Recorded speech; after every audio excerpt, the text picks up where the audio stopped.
What does it mean when you keep having dreams about selling your home or others selling their home? Plus, do podcasts truly help someone activate their voice?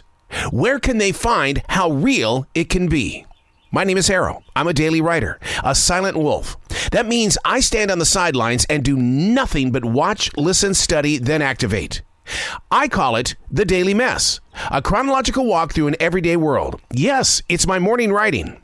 As a receiver of thoughts and ideas, we as people tend to throw things to the side because we're going to deal with it later. Maybe.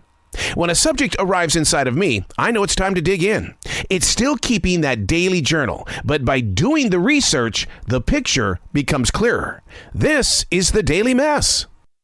As of late, my wife has been having a lot of dreams about friends and families selling their homes. What does any of this even mean? Sleep experts say it comes with so many different interpretations.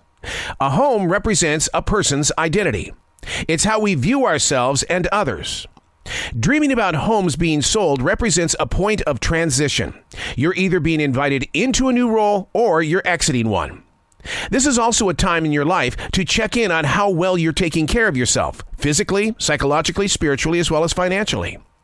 Dreams about selling homes can easily symbolize a fear of appearing in front of the world, a lack of self-confidence. In fact, Sigmund Freud believes a house in our dreams represents internal thoughts, and each room is that of a different feeling.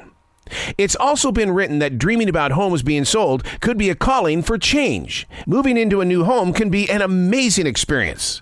One spiritualist even says such dreams can mean you aren't being truthful to your expression.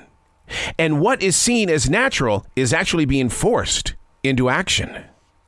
Hey, coming up next, there are multiple millions of podcasts all over the streaming services. But if you want to find your voice, the question is, how and where? Hey, thanks for coming back to the Daily Mess. There are millions of podcasts flooding this age of streaming. People have a lot to say, but is what they're sharing their voice? When I first entered this world of podcasting in 2012, there were no experts or consultants.